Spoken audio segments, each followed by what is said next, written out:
MIPCOM Cannes, France. How are you? Comment allez-vous? I'm here again, joined by a very special guest here. It's David Fox with Fox Populi. But again, it's not about me. It's about my guest here, who is Douglas Carr, if I'm getting that right. That's Douglas? right. Yeah, it's so great to be here. Oh, you're very welcome. You're very welcome. And we're going to have a little bit of a tech talk here because you're working for a company called, now I have to kind of remember this, Heart Fork Entertainment? That's right. That's exactly okay. it. Well, let's grab a bite of that. Heart Fork Entertainment. Now, this is a technical term that I think we're going to have to explain to our non-tech specialized crowd. What does hard fork mean before we start digging into the particulars here? So a hard fork is a term for when a cryptocurrency splits into two. And basically, it's a means to either create a new currency or a means to shift an existing currency down, improving on the tech, changing the tech, making governance decisions to change how it works. Okay. Now, cryptocurrency obviously is one of these new technologies that have taken the world by storm, really. Huh? They really have. Now, Bitcoin is the big one still, I'm assuming. And you told me beforehand that even your company got started with a particular cryptocurrency that invested in you or that you invested in?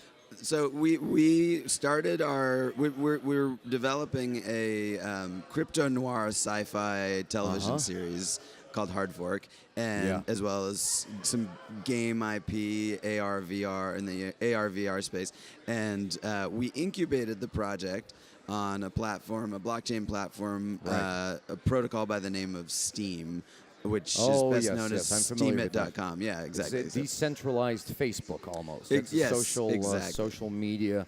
Yeah, precisely. Running on a decentralized platform. That's right. And obviously, you'll know this better than I do, but the world of crypto and all of this very high-tech stuff is full of just tech terms that most of us don't understand, because that brings us to the term blockchain. Could you explain to us very briefly what blockchain is? I think the easiest way to talk about blockchain and to understand blockchain is to just understand it as transactions. Right. And the first thing with transactions is that they can be obviously monetary transactions. It's a distributed ledger.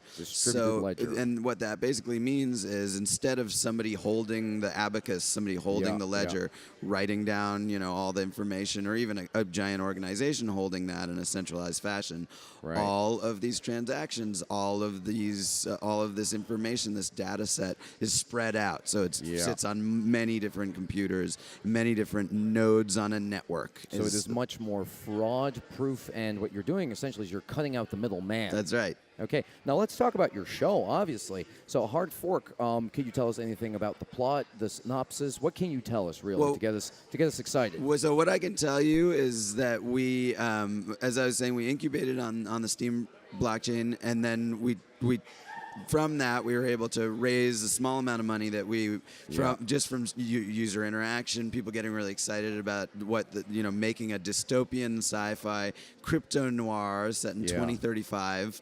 That Christopher James Baker is one of our creators on the project and writers, and he's also a star in the series along with some other wonderful actors. Naomi Brockwell is also is also a wonderful actor and in the blockchain space, was the MC of Consensus this year and a very important person in that space.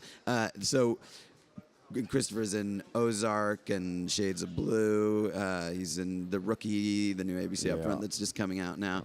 And so we took this IP that we began to develop, and one of our other collaborators, a few of our other collaborators on the project, Eric Vance Walton and Matthew Niemerg, we all got together through our interactions on the Steam blockchain, and I've got this incredibly talented, decentralized team that we're all working together, and we took what we originally had done and the excitement that we'd garnered, and we managed to take that and build out the IP enough so that we could demonstrate what we were doing. We shot a 2-minute teaser trailer that we then put together a proposal for a very cool cryptocurrency by the name of Dash. And Dash got really excited about it and they gave us the development money so that we have now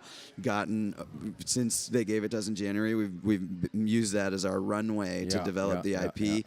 Which is, and it was given to us by a decentralized organization. There's no person, there's no company. There is centralized control. Well, there is an organization. There's a Dash organization.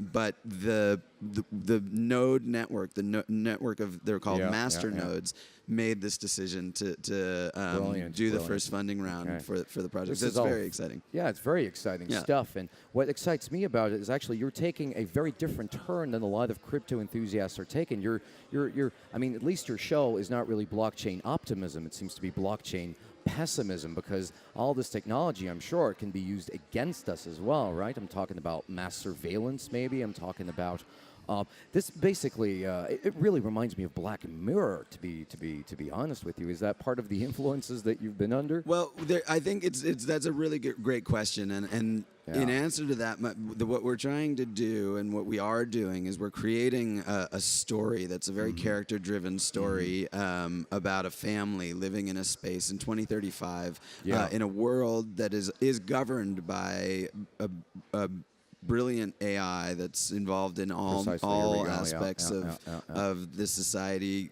gamifying it through augmented reality, and by creating this story, we're creating a metaphor that allows us to talk to all of the. Yes, there's certainly a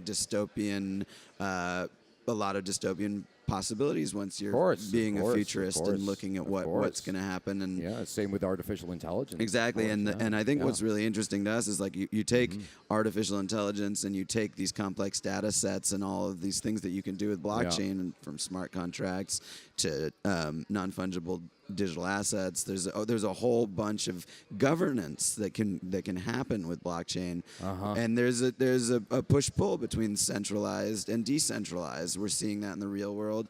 We're exploring that on the show. And in the first season, yes, it is a very dystopian reality. But once we get into the second season, there's a flip, and you'll see in season 2 of Hard Fork, the decentralized factions get put in a position where they have a lot more power, and so it becomes there's a utopian version of what these, where we can go with these things. And our reason for wanting to make this series is very much around educating, creating an incredibly entertaining piece of media series that people can watch. That's House of Cards, that has in a science fiction world that talks about governance and how it's going to change and how our society is going to change, but from a family's perspective. Okay, Doug. Well, that all sounds excellent, and I mean, you've given us so much information. You're blowing my mind here with with your likewise. Your tech this tech is incredible. Well, what do you mean what tech? I'm just a regular guy. There's nothing special here. One more question here, Doug, before we let you go. When can we expect the series to come out? When's that happening? So when's the big launching of the coin? Well, that's a great question, and this is our first foray to market. We're out here at Cannes for MIPCOM, and we've just come out of the sort of like cone of silence of creative isolation, which has been an incredible process with the creative team on this. And so we're just now starting to take it to partners that can help us take it worldwide. So stay tuned. Brilliant. Okay. Doug, thanks very much for your explanation. Obviously, we're looking very much forward. Me personally, I think it's incredibly interesting material. Thank you. And and folks, just remember that this was not financial advice. Perfect. Thanks, David. It's been great chatting with you. Thank you, Doug.